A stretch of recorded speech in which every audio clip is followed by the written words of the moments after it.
Mark, Hey, Paul. what's going on? We're back. We are back. We are back. And we got a lot to catch up on, but we're going to actually break it up into two. So we'll have more about that by the end of this episode. We'll tell you what's going on. But yeah, we're going to take a look at Absolute Task Force 7, issue number 4, and then we're going to take a look at Green Lantern number 14 right after this.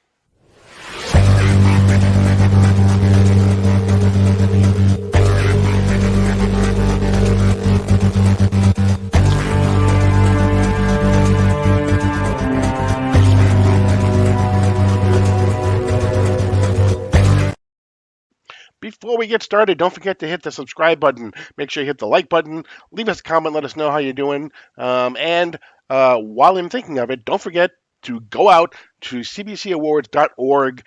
Look down the list. There are several places that this gentleman right here is nominated for. So please make sure you go and you vote for him.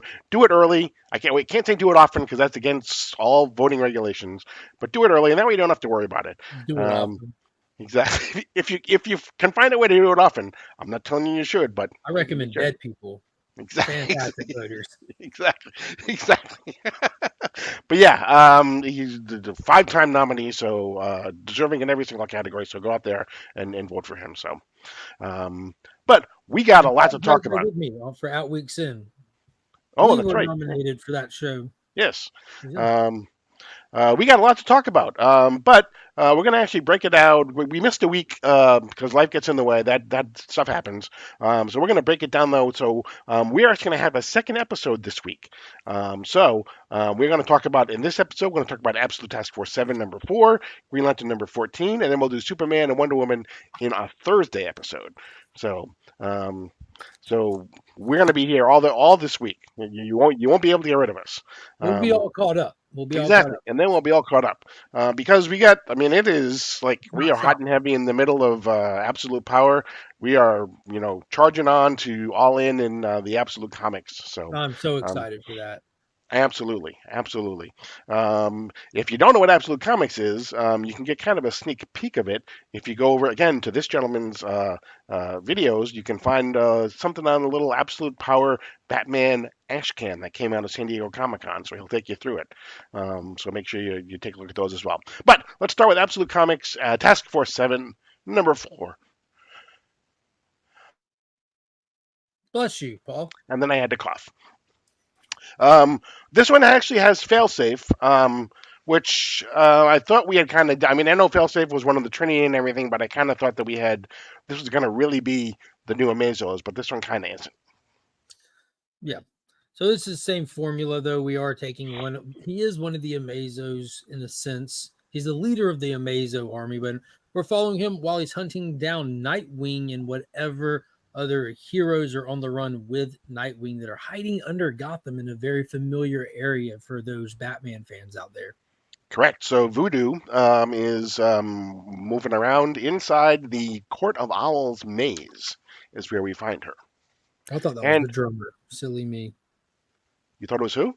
The drummer from uh what is that book that's out right now? That's pretty much Planetary by a different name. Oh, the Outsiders. Yeah, I don't know why I looked right over Voodoo. I'm like, is this the drummer? Hmm. It's No, this is. definitely Voodoo. Mhm. So she's in the Maze of Owls, and guess who finds her? Fail Failsafe. safe. Yeah, that's my guess. Well, hey, Excuse me. Paul, you get that cough on the big screen Exactly. Just for you. just for Um, you. But in the maze in the conference wing, we see the little band of resistance with Tim Drake, Nightwing. We have Miss Martian, who's in rare form as full White Martian mode, as well as the Ray, which is a cool character that you don't get to see that often. And they're looking at whatever weapons they have at their disposal, actual weapons that they're finding in here, and they're talking about their plan to just their plan, their resistance plan. right, and McGann, Miss Martian, she is basically pondering, about the fact that she, although she would never, intrude on somebody's thoughts, not being able to hear people's thoughts is crushingly silent to her. Yeah, it's painful, painful. Mm. And Robin tries to make her feel a little better. Nightwing tries to make her feel a little better, calm her down. She's not even confident if she needs to be a part of this resistance to help them out. Doesn't want anyone getting hurt. Blah blah blah. And we cut back to Voodoo fighting with Failsafe. failing instantly, and then the team catches up to the fight. Yeah, and we find as as Nightwing is doing some of it as he approaches Failsafe, he basically has when he was in the Court of Owls library or whatever, he also found some C4. um, yeah, some experimental type of C4 that they had, and so he basically has taken it with him. And as he is, tumbling over Failsafe to get to Voodoo and everything, he manages to attach it to the back of Failsafe's He and basically, he pulls the Michael Keaton from the yeah, Flash movie when he took out Nam. He flipped over and put the bomb on his head. Yeah, it was pretty cool. Blows him up, throws another bomb at him, blows him up again. The Ray and McGann lighting him up with bullets. They're going in hard, and Failsafe quickly gets up, like pieces hanging out of him, broken looking, and starts fighting back violently and breaks McGann's arm. It seems like the theme for Absolute Power is to violently break our heroes' arms. Talking about Plastic Man, McGann now, everyone's in shock at how violent he is, and Nightwing goes in there out of instinct and anger, gets thrown right away. Then the Ray gets got by Failsafe, and Tim Drake gets knocked out. He pretty much wipes him out instantly. But Nightwing had a little trick up his sleeve. He thought he yes. did. He starts. Exactly. And then we switch to, and then we talk about, things being violent. In the very first panel, when we go to Gamora Island and we go to the prison again, we see in the background an alien, Ralph Dibny elongated man. Looks to be a little bit too elongated. Yeah, you Probably with a. see him beat up in his cell, and the guard having just walked out with a blood trail to a nightstick. Mm-hmm. Right. We assume that Steve Trevor is still there. He's still wearing a mask. Hiding his identity because he wants to try to find. Wants to try to help the heroes somehow. There's some discussion that goes on with Dr. Savannah and Multiplex, and we come to this double page spread.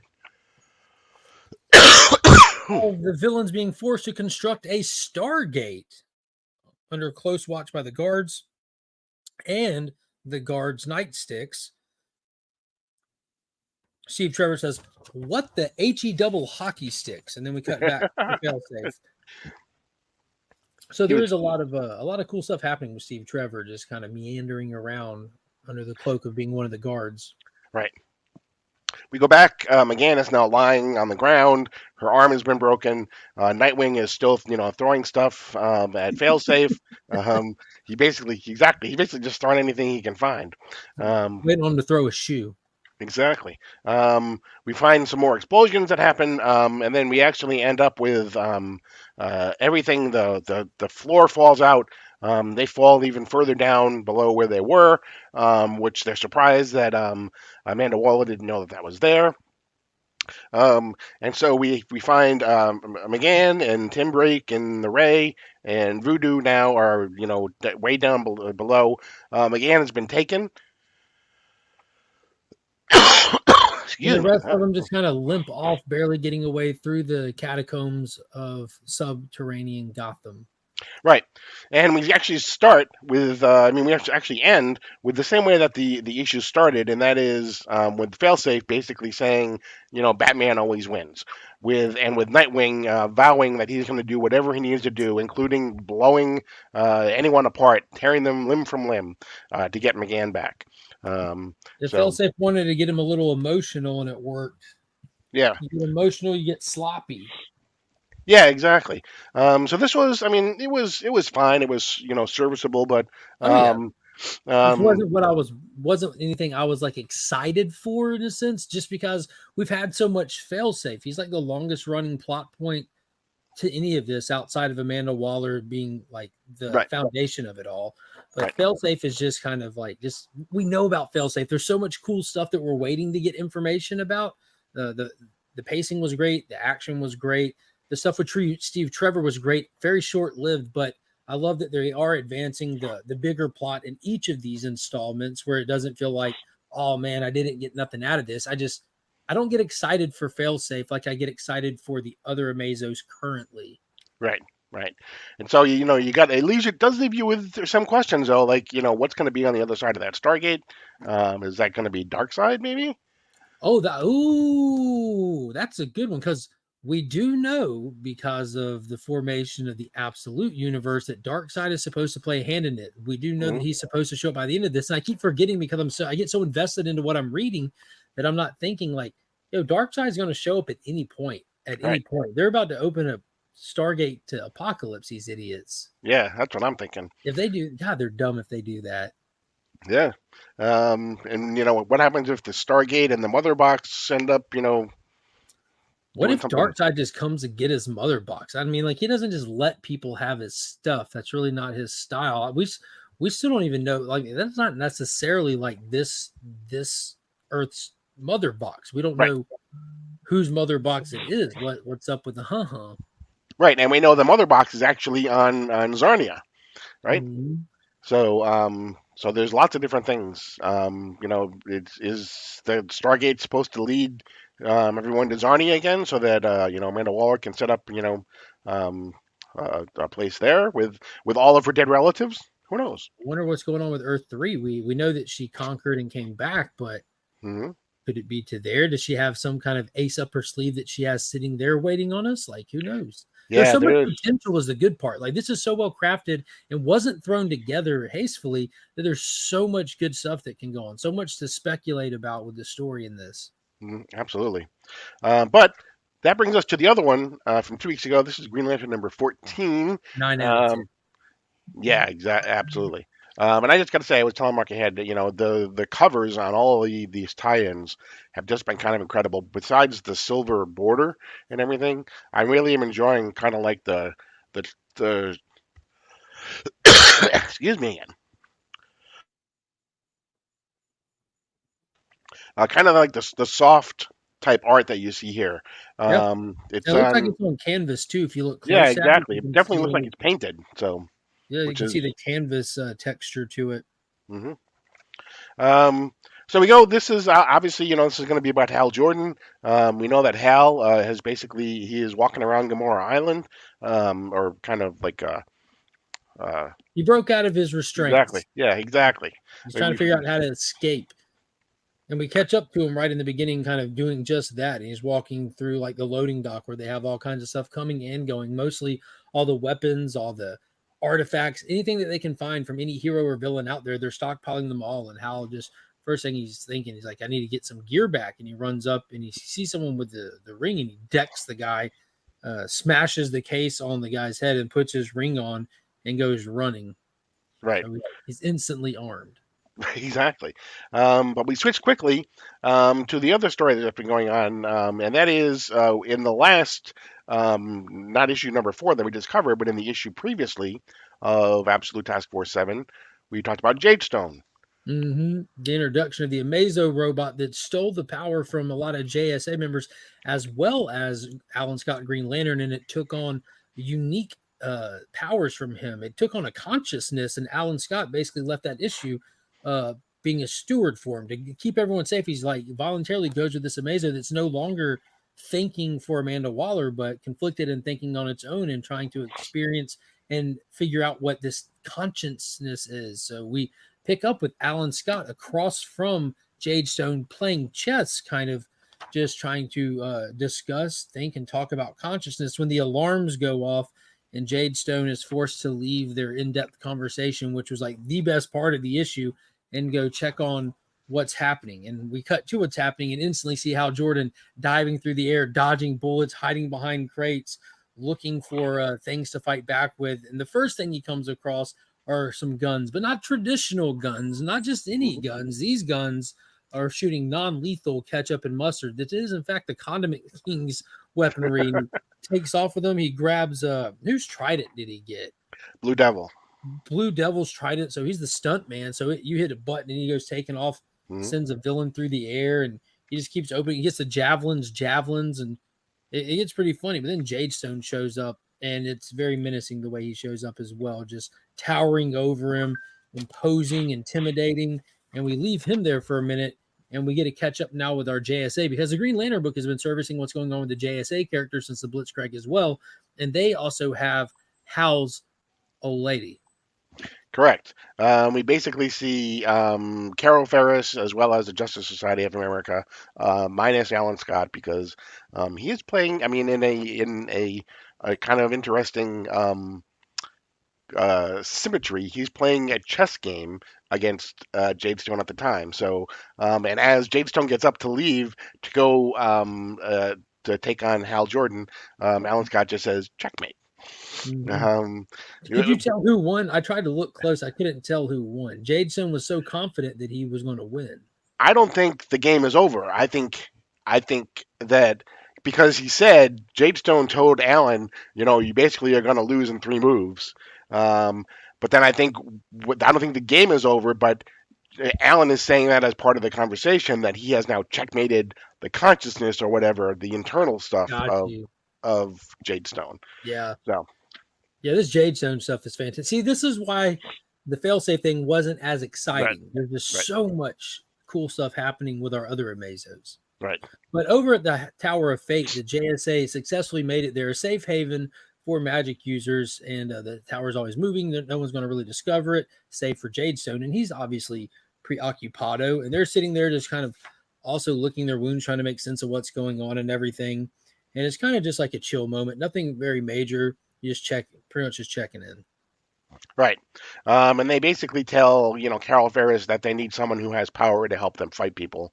Um, and with a very strong illusion that she should be that person, basically. Oh, it's coming. It's definitely coming. If you've been reading Green Lantern before this, you know that she's Hmm. tapped in to the Star Sapphire, and we haven't Right, seen her fire that up since before this, but it's coming because she's right, also one of the poster members for the upcoming Return of the Justice League with Justice League Unlimited. So she's about to be coming into this event big time. But we cut over to the Great Hall of Oa, hmm. where Lord Theros, aka Dickhead, is talking to his consorts. This That's Lord jerk Dickhead to you. yeah, Lord Dickhead. This jerk who's been blowing up power batteries and confiscating lanterns and running his own lackeys with the ability to shift through the color spectrum as his own personal cops is checking in on things in the cosmos, which he does have a working agreement with Amanda Waller to stay out of her affairs as long as he has Hal Jordan, and they're kind of discussing what they should be doing. Right. And then we switch back to the fight between Hal Jordan and Jade Stone. We find Hal finds one of the guns from the villain, the key, uses it, right? Yeah, And the key. Remember that from the hit comic book game show? Guess That Key that you can watch right here on Sector 2815 every other Wednesday, including this coming Wednesday. yes, exactly. We will have the Unknown Chosen podcast on there as well. Let's No, go. I'm sorry, the Unchosen podcast. The Um, Unchosen right. Ones. So after that, then Hal Jordan dives into Jadestone, doesn't do anything, falls back, finds this One. wand on the floor, Hope this and basically works. exactly hope it works. And he says the magic words Abracadabra. abracadabra because that's who owned it. And he Let's go. exactly. It was so Um, cool. Send him flying. Right. Send him Sent him flying. flying and actually sent him to Themyscira. Yeah. The Whoops. magic sent him to Themyscira, where we find Batman and Wonder Woman and Superman that are there. We change back to Hub City, where we find Carol Ferris again walking around, and just as she now is out of the Tower of Fate, that suddenly alerts something into.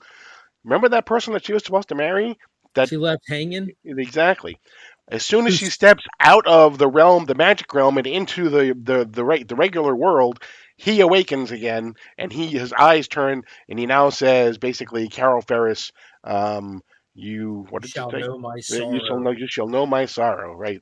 So yeah, And 2 issues flies off ago, we there. got the first appearance of a new color spectrum manifesting in a new character is the Gray Sorrow. So affected by Carol Ferris, and it seems like the theme of the Green Lantern stuff is that raw emotion is activating the abilities from the color spectrum in individuals. We saw Sinestro do it with Pure Rage. Hal has done it previously, even in the Jeff John stuff with Pure Willpower. Now we saw Carol Ferris do it with the Star Sapphire, and then her should be husband or should be fiance manifests a brand new one. So what's going to go on with this character? I can't wait to find out. The Green Lantern tie-ins for me have been the strongest so far as just single issues of comic Hmm. books. Just like the creativeness, the actual depth of story, it's just absolutely amazing. Yeah, we mentioned this last time too in issue number 13. The thing that I really like about it is that it not only services the overall Absolute Power story, but it's continuing the story that it was telling before Absolute Power jumped in. Yeah, so if you're not participating with the event, but you're reading Green Lantern, you're good. Just you just get to read straight through. It's almost like a misadventure that he's been kidnapped and he has to deal with this stuff to get out and get free. And yeah, it's just good stuff. Jeremy Adams is Yeah. he's the guy. Yeah, all too often these crossovers hijack a series for 2 or 3 issues. The story they were telling goes away for a while and then comes back afterwards. But this is actually servicing the entire both stories, so doing it really well. The backup story has to do with basically um, the rings that Lord Theros has basically been sending out. He basically has corrupted them so that instead of normally when a Green Lantern ring is taken from someone who has died, a Green Lantern who has died, it searches for someone who knows no fear. Or has overcome their fear. Mm-hmm. He has corrupted them to find people that are easily manipulated. Yeah, Um, obedient. Right. And one of The these people people that just realizes follow orders. exactly. And one of them has realized this. And so he does what he can. He goes as far away as possible that he possibly can. And then when he dies, he hopes that it actually does revert back to its original programming, which is Build a to nice find little someone who can story. overcome fear. Yeah. Once you realize that he actually makes an ultimate sacrifice to save the other people that are in his situation and just hope for a better outcome with the next ring wielder. Yep. It was, Absolutely. art was really good in it too. It had some really solid black line work in it. It's Yep. fun to look at. So yeah, I mean, of the two, I think for me, Green Lantern was the better of the two, but both of them are certainly, you know, continuing the run that the Absolute Power is on. I'm totally invested in this and knowing where it's going. Can't wait to see Oh how we man. get there. Yeah, yeah. It just makes it all the better too, Mhm. knowing like we're oh my gosh, it ain't slowing down, it ain't stopping. Right, exactly. But that's going to be it for this episode of DC Comics Deep Dive. Again, don't forget to subscribe. Don't forget to like. Make sure you leave a comment. Tell me Gesundheit because I sneezed. Whenever whatever you want, if you feel like you want to do. But we will be back on Thursday morning, same time, and that will get us all caught up back on Absolute Power. But as of right now, I am Paul. He is Mark, But we are Legion. and you're leaving Sector 2815.